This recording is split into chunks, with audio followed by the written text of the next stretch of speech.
Good morning, everybody. Actually, I think it's the afternoon now. Miss Aurora and I hiked up here with 2 new bars with brand new tips on them. We got 8 to 10 inches of snow 2 days ago.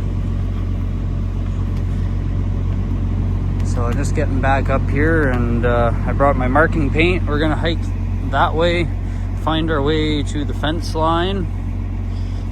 That's a rock cliff and it goes straight down, so I gotta try and avoid that. So what I'm gonna do while this thing warms up and before I put my new bars on, I'm gonna take a hike that way, pick out my path that I want to go, figure out where I'm going over the fence line and coming down on the other side of it, and show you where the little section of white pines are. So all the fluids were good, still have hydraulic oil and engine oil. We're gonna let her warm up for a bit because it was cold, and we'll go for a hike here in just a second. All right, so we got the machine up and running. This tree here I'm gonna try and leave. It's cool looking, so it's kind of a good trail marker in the future. All these dead ones are gonna come out, I already know that. Now we're gonna start marking. So unfortunately, all these little balsams are gonna come out. And this way I know where to stop. That one's coming out, that one's coming out. I'm gonna take this one out. I'm gonna come down and get this one out of here.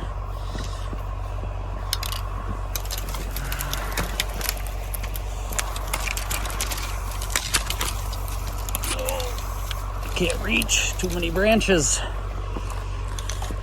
I'll take this one out over here as well. I don't need to mark that one because I know where it is. That one there is dead. I'll probably try and knock it over if I can. Take that birch out so it gets out of the, looks like an oak there. It's either an oak or a maple. And then these are some decent looking white pines, so I'm gonna leave those ones for now. I'm gonna definitely leave that one there and that one there, because they're nice and straight and they'll grow really big. This one I'm probably gonna take out once I know what my neighbor Stan wants for wood, because it's got a big fork up there, so the trunk would get bigger over time. But if you take that one out, then it allows those 2 really nice straight ones, even though that one there has a nice twist in it up there. But it'll let those ones get a lot of sunlight and grow much bigger.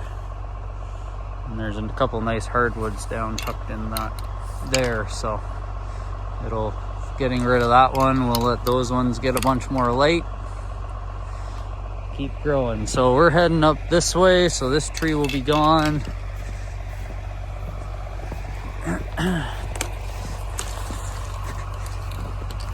So this one there is going to get left because the old timers have a big pile of rocks piled up there when they built this farm. So we're going to come through here. I don't really need to mark any of these because I can see where I'm coming. And the reason we're coming this way, let's get through here.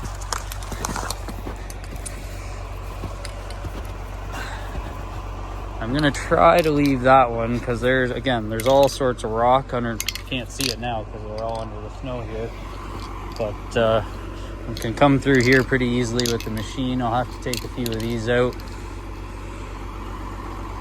I could also come across this way, but these ones up here, those are really nice young white pines. So if you noticed on the bark over there, those ones are nice and hard. And these ones are just, they're still growing. They're nowhere near mature. I don't know how old they are. I have no idea. I'm not a forester.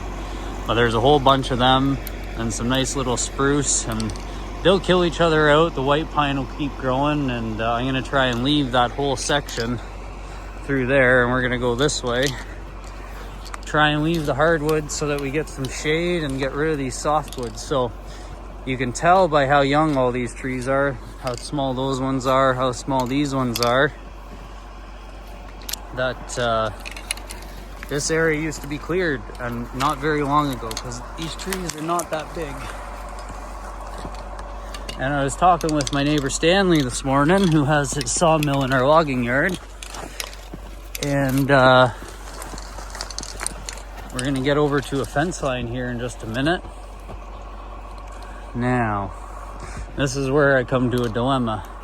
There's this white pine here, and it's not very big and it's not very mature, but white pine gets, from what I've read, they get a bug in them and it'll kill the top, and then it grows new tops and you get dominant tops like that. So I'm probably gonna take that one out along with all these smaller trees here. But I'm gonna leave this one here because it is nice and straight. And if I take this one out, this one will keep going nice and straight, hopefully. So now here comes the dilemma. I gotta pick a trail through here, but these are all nice tiny little white pines too. So I think what I'm gonna try and do, take that one out, and we're gonna come down the bottom there, take out those balsams, take out this dead one there. That's a red pine back in there. That one there is a red pine. And that one there is a tiny, that's a balsam or a spruce? I can't tell from here.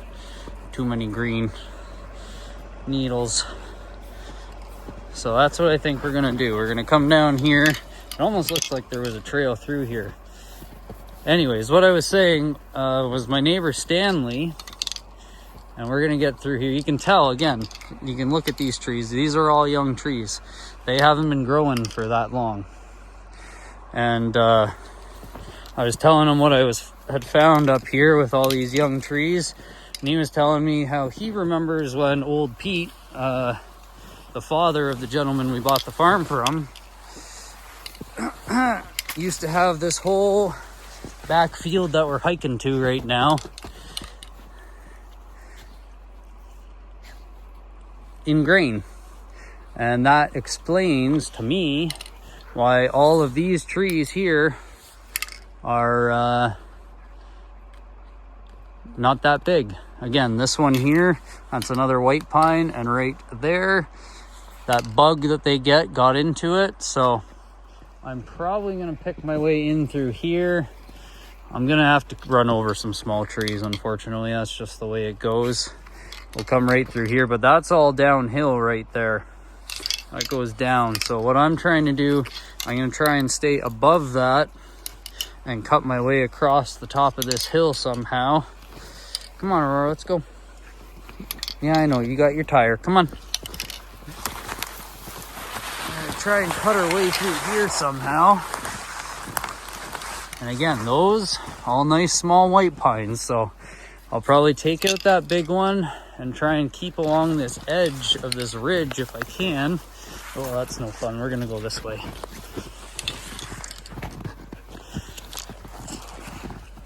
So that's straight downhill right there. And what we're gonna try and do is cut along the top of this ridge.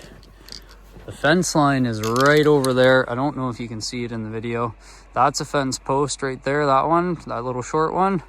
And there's another fence post right there, if you can see it.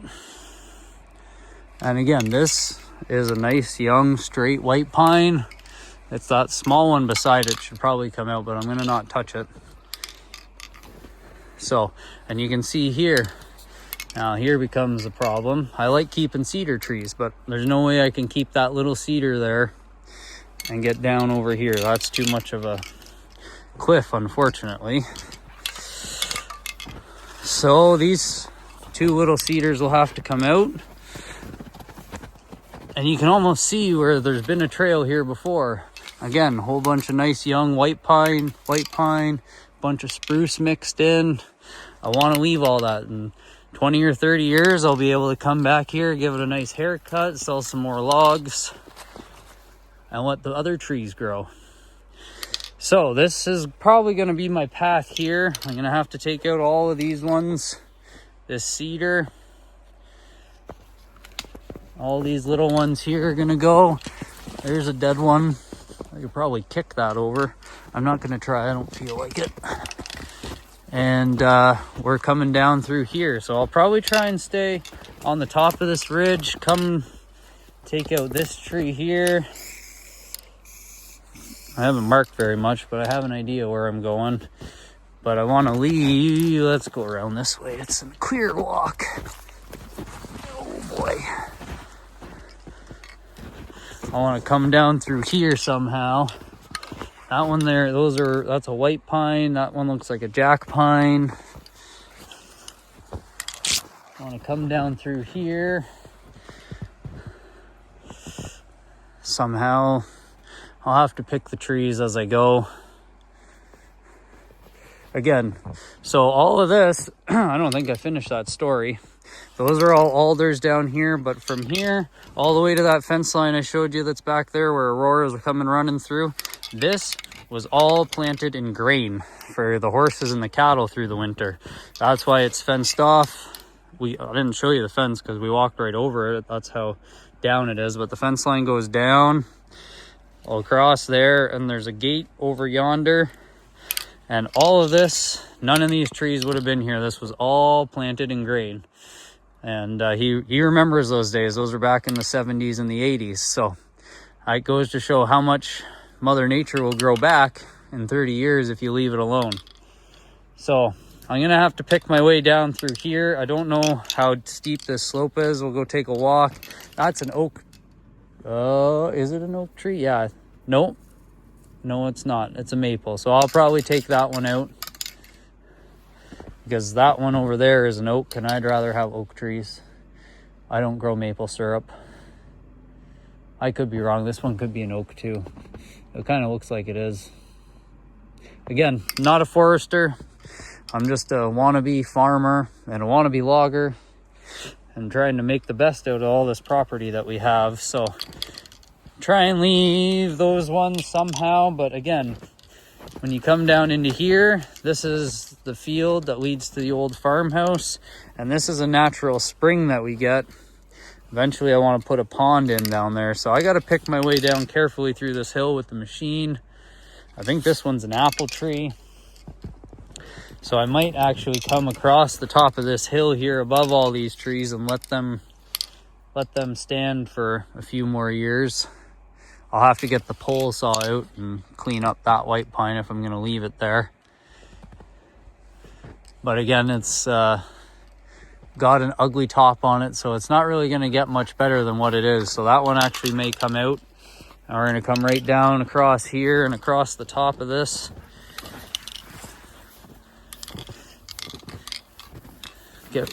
Because I want to pull out all these alders out of here. They like this really wet ground. But again, I want to put a pond in over there, so that way I can collect all the runoff and have water to hydrate the land so we don't get a drought. And but yeah, so we're going to get down here with the machine hopefully this afternoon once I get the bar changed. We're going to come right down through here. I'll just follow my footprints now that we have snow to follow. And we're going to work our way out, and we're going to be right... Oh, no. There's a big tree down over here. Oh, alders. Yuck. Well, the ice storm took that old girl out. She was dead too, so it's not a real big loss. I thought it was one of the apple trees. But, so this is the old farmhouse on the property. And, you know, it's survived all the storms. It's been here for quite a while. I'll do a more in-depth video one day on the history of the farm and tell you guys all about it. But it's, it'd be 100 and... What year are we? 2025. It's 103 or 104 years old this year, that house. So I'll go more in depth on the history of our farm in another video. It's real cool history. It's one of the two of the original Polish homesteads in the area. So anyways, I'll talk about that later. But as you can see, it's warmed up today. The water is flowing.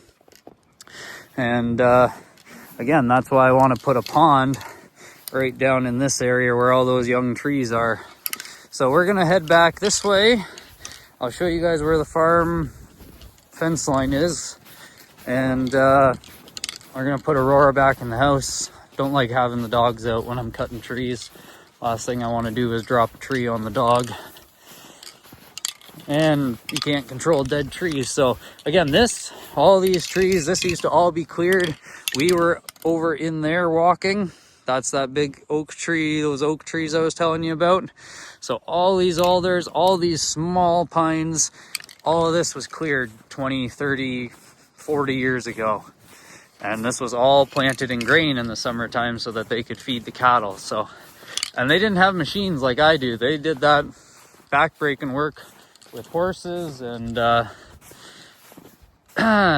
Stanley said they had a stone boat. So I'll show you the old fence line here. But what they would do is they would have the horses drag the stone boat out through the field, and they'd be rolling the big rocks onto it, and then they'd be dragging the big rocks to the stone fence and piling them on the fence and going back for more. And that would be every year before planting season, because it seems like rocks grow here. That seems to be the only thing we really grow, rocks and trees. So again, this is where I'm going to make that pond in the future. It's going to be, we're going to have to build the dam over there.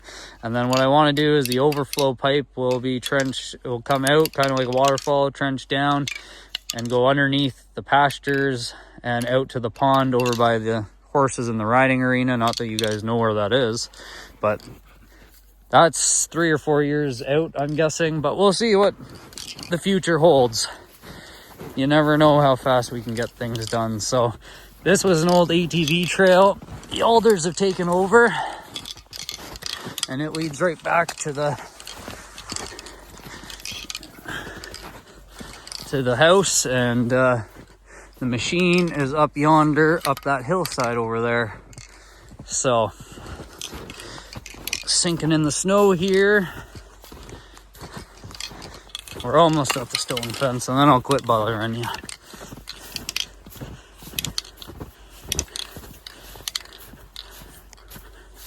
Aurora knows where we're going. So this is the old fence. So all these trees, all this was all cleared out right to this fence line here. And you can see the stone fence there.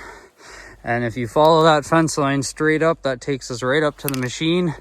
But yeah, all of this, all these trees, all of this was cleaned out and all planted in grain for the winter time for the cattle and the horses.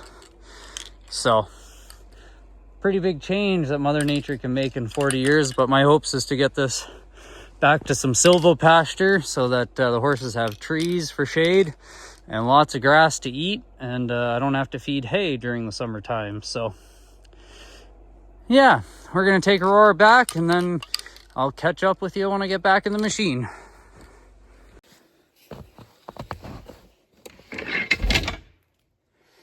Whoops. Okay, so this is the bar that I broke.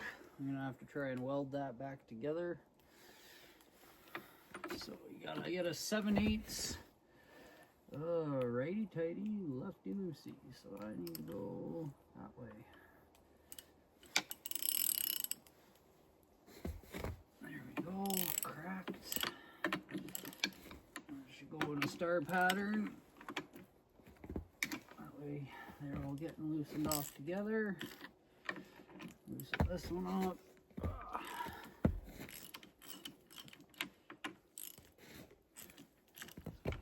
All right. So you gotta loosen this off.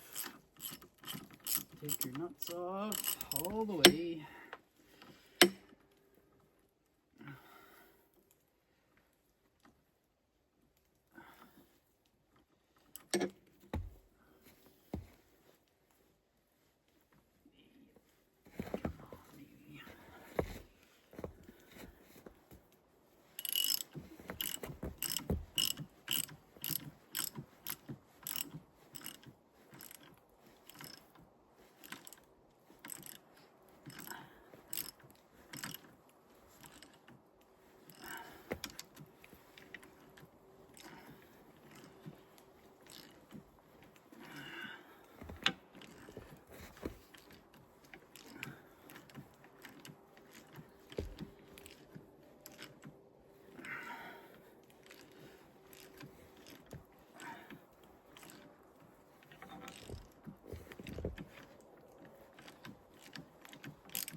One down, 3 to go.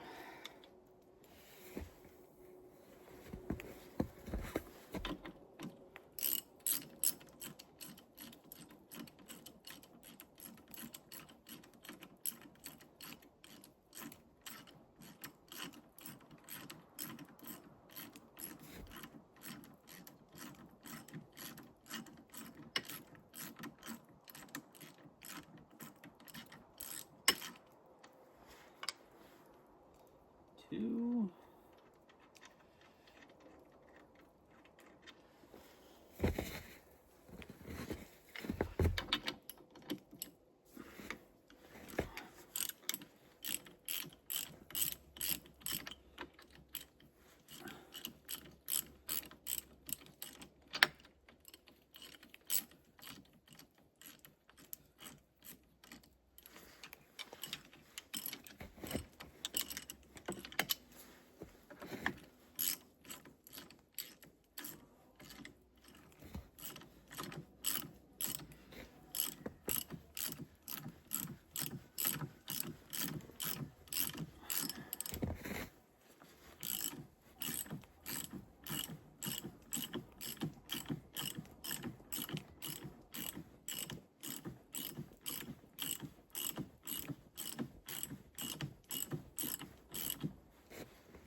Grease fitting that I missed.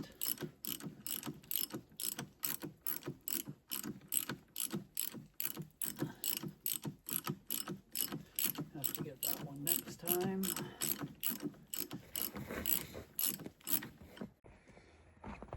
Okay, I got the bar, got all the bolts off just before I ran out of storage on my camera. The bar just slips off like that. 4 holes, 4 studs. Put that over here to come down. I got an extra tip just in case. And then take this one. Take your new one with your new tip on it. So they come little rivets here on the tip. You put it in and you beat the heck out of them with a hammer. First time I've replaced one, so we'll see how long it stays on. And then we're gonna put 4 holes on the 4 holes. Just like that. Take our plate, put the plate back on, and then just tighten up your 4 bolts. 1, 2, 3, 4. And we're back in business. So, I'm gonna get those bolts on and we'll see you in a few minutes when we're back in the cab.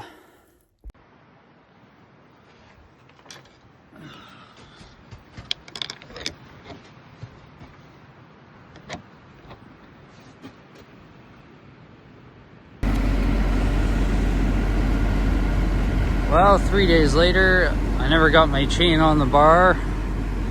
When I took this tree down in that video, I must have